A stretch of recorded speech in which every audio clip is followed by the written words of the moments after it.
I just want to know about Arshdeep. He hasn't bowled much in the 2 months that he was in England.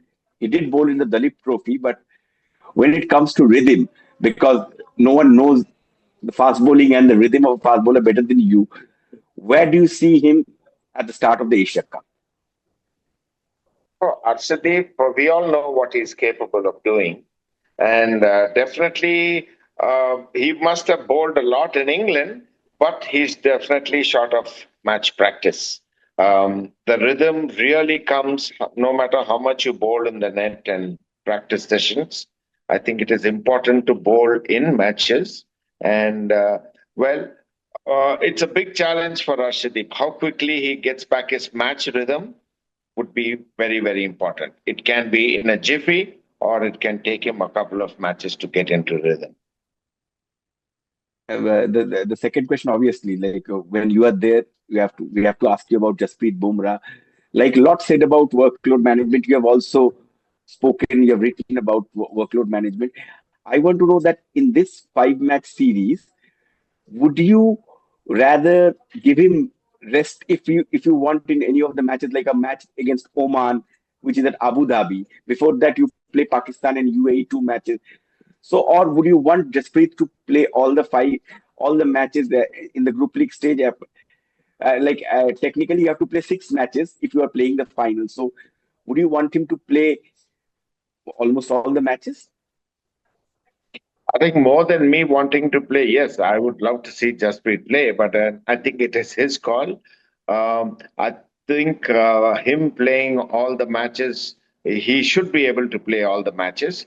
But the real call must be taken by Jasprit Bumrah. I don't think he would need rest looking at the format of this tournament. So if he's bowling, it is also a question of continuing the good rhythm that he gets throughout the tournament, which should augur very well for him. And there's one bowler, Harshit Rana, who is very new in the system. You have obviously seen him in Australia, England. You have watched those matches. Like, where do you think? Like, he has been a find of the IPL. He has had 2, 3 very good seasons of IPL for KKR, and you have seen him there also. So, where do you think? What are the areas you think that he's still a work in progress, where he can improve? You think as far as his white ball and especially T20 bowling is concerned? No, Harshit has been very impressive in T20 cricket. And he's a very talented bowler in the sense that he can really bowl disguised slow balls. He's got a pretty good Yorker, and he can move the new ball around. The challenge for him would be to stay very consistent and to get his execution right.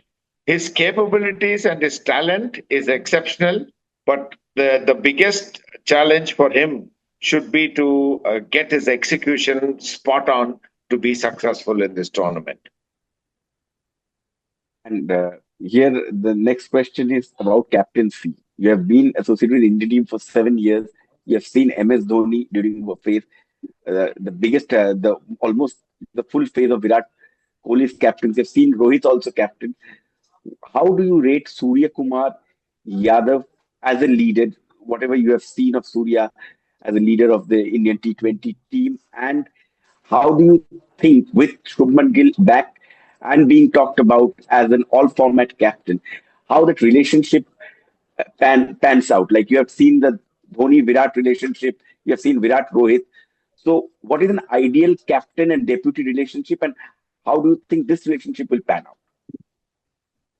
See, I think if you look at MS Dhoni, if you look at Virat Kohli, if you look at Rohit Sharma, I have been witness to their captaincy.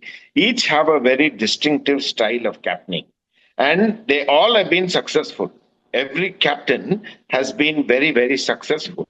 I think it is very important for a captain to understand what style of captaincy he brings along and what kind of energy he brings into the team, and how he can he's more of a leader who commands a lot of respect from his teammates. I think Surya Kumar, I've seen him as a player, but I've not seen him as a captain. But I do feel that he's got enough experience. He's a thinking cricketer, and he can be a good captain. And as far as And his relate relationship with Shubman Gill is concerned, I'm sure they have played along. Shubman knows his responsibilities. He's a youngster who's got a great future ahead of him. And I only think that they would be helping each other along the way. and sir, like Kuldeep Yadav, another player, again, someone you have seen him grow from junior days. Kuldeep is a very confident bowler. We have seen the phases where Kuldeep has been on a high, and we've seen the phases where Kuldeep has gone through a bit of a rough patch. There is a lot of confidence that these kind of wrist spinners, artistic bowlers, they need. Now, 2 months of not playing anything, he played the Dalip Trophy, but he didn't look whatever 32 overs he had bowled across 2 innings. It is with red ball. So after that, suddenly is playing a format where 1 over can change anything. People can hit across the line, where he'll not get a time for a comeback. A confident bowler like him after such a prolonged gap, what does someone do? Like as a coach, when you were there, when there's a prolonged patch, what do you say to a bowler? See, Kuldeep Yadav has grown immensely in his stature as a bowler. He's bowling beautifully, and it was unfortunate that he couldn't play in England. But I'm sure he must have had a lot of overs under his belt, and he's experienced enough. He's got pretty good experience to in T20 format. He's been excellent for India every time India has played in the T20 format. So, like you said, this 35 overs in the Dilip Trophy must have been great for him to get back his rhythm. And I wouldn't read too much into performance. I would only look at Kuldeep's rhythm. If his rhythm, I think 35 overs is pretty good for him to get back his rhythm. And I'm sure the conditions the in Dubai would be conducive for Kuldeep. The grounds are big. The wickets also could be favorable. So I see Kuldeep doing very well in the Asia Cup. And my final question is, since you spoke about the wickets and favorable wickets, so India now, this Indian team across formats, you have seen a propensity to use a lot of multi-skilled cricketers, where you have a Shivam Dube also who can bowl a over or two. Obviously, Aksar is there who bowls 4 overs at time, who is also a specialist spinner, and you have a Varun Chakravarti and a Kuldeep Yadav. So in on a September pitch, we played the Champions Trophy in March, which was like the fag end of the season in UAE, and the pitches were worn out. Now we are playing in September when the season is starting. So do you see in on these those kind of wickets in Dubai, since you've seen a lot of IPL over there, and as a coach also as the Asia Cup coach, do you see all three, Varun, Kuldeep, and Aksar fitting into that puzzle, or would you still feel that with Hardik, three paces can be used with Aksar and Kuldeep as the two spinners? Like, what kind of an ideal combination in a September UAE wicket, Dubai wicket would you like? Well, Varun has been an exceptional T20 bowler, even for India when he played. He's kind of a match winner, and so is Kuldeep Yadav. And Akshar Patel brings in a lot with the bat. So I think Akshar would be more as an all-rounder.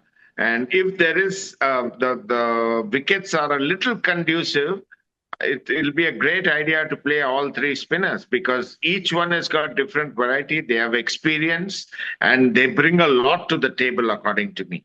But obviously, the condition of the pitch would matter a lot. Then, if it does, then I'll be a very, very difficult choice to pick just two of them. Very tempting to play all three.